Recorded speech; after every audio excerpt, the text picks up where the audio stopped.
Kisah Raja Bako, antara legenda dan konspirasi yang mengerikan.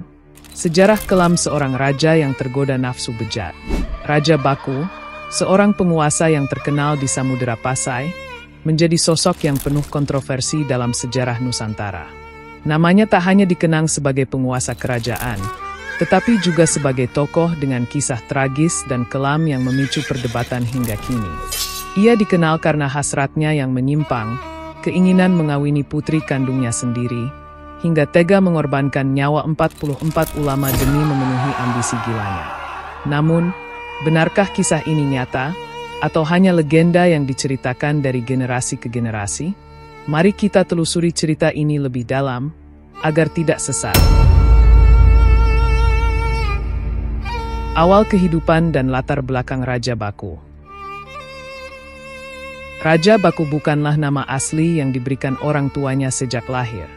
Nama aslinya adalah Ahmad Permala, seorang tokoh mazhab Wujudiyah di Samudera Pasai. Ahmad Permala memiliki hubungan erat dengan Sheikh Abdul Jalil, atau yang lebih dikenal sebagai Sheikh Siti Jenar. Karir Ahmad Permala menanjak setelah Sultanah Nahrisyah Malikul Zahir wafat pada 17 Zulhijjah 831 Hijriah, 1428 Masehi. Setelah kematian Sultanah, Ahmad Permala diangkat menjadi Mangkubumi dengan gelar Maharaja Bako Ahmad Permala. Namun, aliran yang dianutnya, yaitu Wujudiyah, bertentangan dengan ajaran Ahlussunnah wal Jamaah yang dianut masyarakat dan para ulama di Samudera Pasai. Ketegangan ini menjadi awal dari konflik besar dalam hidup Raja Bako. Kisah cinta yang membawa malapetaka. Kisah ini bermula ketika Sultanah Nahrisyah yang memimpin Samudera Pasai kala itu membuat sayembara.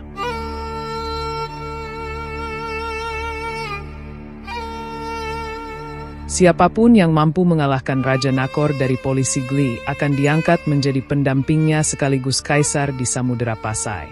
Ahmad Permala dan saudaranya, Ibrahim Permala, mengambil tantangan itu dan berhasil menaklukkan Raja Nakor.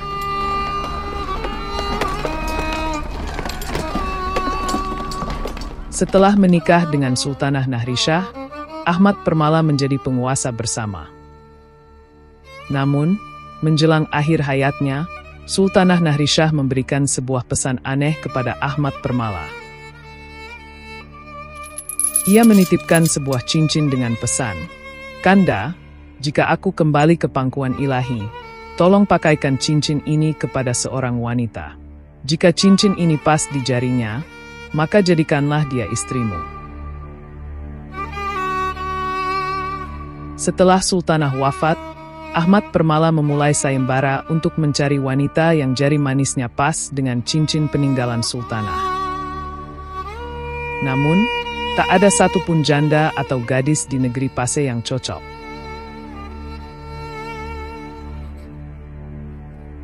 Hingga akhirnya, putri kandungnya sendiri, Ganggang Sari, atau Madum Pria, mencoba cincin tersebut, dan ternyata cincin itu pas di jarinya. Raja Bako terkejut sekaligus tergoda. Namun, keinginan itu bertentangan dengan ajaran agama dan norma masyarakat.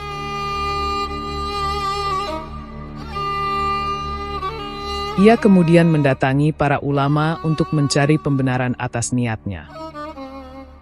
Pembantaian 44 ulama yang menolak keinginannya.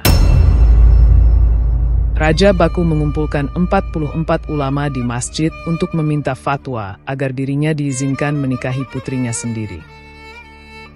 Namun, para ulama tegas menolak keinginan tersebut. Raja Bako murka. Dalam kemarahannya, ia mengeluarkan perumpamaan. Jika seseorang menanam pohon pisang, lalu berbuah dan matang, siapakah yang berhak memakannya pertama kali? Para ulama menjawab, pemiliknya. Tapi bagaimana dengan Madum Pria? Tanya Raja Bako. Meskipun Raja Bako mencoba membenarkan keinginannya, para ulama tetap menolak dan menganggapnya melanggar hukum agama. Dengan penuh amarah, Raja Bako memerintahkan pembantaian terhadap 44 ulama tersebut.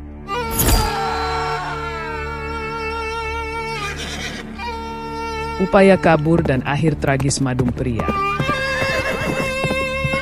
Keinginan Raja Baku untuk menikahi putrinya sendiri akhirnya tersebar di tengah masyarakat.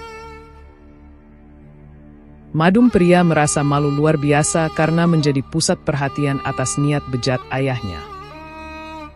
Kakaknya, Ibrahim Tapa, berusaha melindungi adiknya dengan membawanya melarikan diri. Namun, Madumpriya tak sanggup menanggung malu dan memilih mengakhiri hidupnya dengan meminum racun. Akhir hidup Raja Baku. Kezaliman Raja Baku tidak berlangsung lama. Ia akhirnya diperangi oleh Malik Mustafa, suami Sultanah Nahrishah, dengan bantuan Sultan Mahmud Alaidin Johan Shah dari Kerajaan Aceh. Setelah kematiannya, makam Raja Baku diduga berada satu kompleks dengan makam Sultanah Nahrishah di Samudera Pasai. Namun, penelitian menunjukkan bahwa makam yang selama ini dianggap sebagai makam Raja Baku ternyata merupakan makam seorang wanita bernama Siti Washira. Hingga kini, kisah Raja Baku tetap menjadi misteri antara mitos dan fakta sejarah.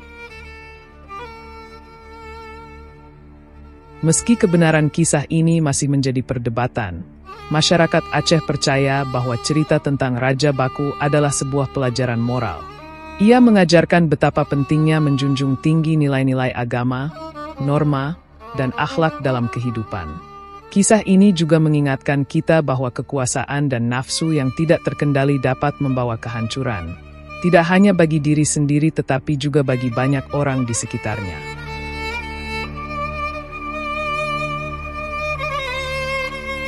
Sayangnya, jejak fisik dari Kerajaan Samudera Pasai, termasuk istana dan makam para tokoh sejarah, kini telah banyak hilang. Lokasi yang dulunya menjadi pusat kerajaan kini beralih fungsi menjadi lahan tambak. Meskipun begitu, aura kebesaran kerajaan masih terasa di kompleks pemakaman Sultan Malikus Saleh dan 44 ulama yang dibantai Raja Baku. Kisah Raja Baku menjadi salah satu cerita yang penuh dengan intrik, kontroversi, dan pelajaran berharga. Benar atau tidaknya cerita ini, masyarakat tetap menganggapnya sebagai legenda yang harus diingat sebagai peringatan agar tidak mengikuti jejak buruk penguasa yang lalim dan dikuasai nafsu. Semoga cerita ini menjadi pengingat bagi kita semua untuk selalu menjaga akhlak dan menjauhkan diri dari sifat-sifat yang merusak. Terima kasih telah menyimak kisah ini hingga akhir. Jangan lupa untuk menyimak kisah-kisah menarik lainnya di kanal ini. Wassalamualaikum warahmatullahi wabarakatuh.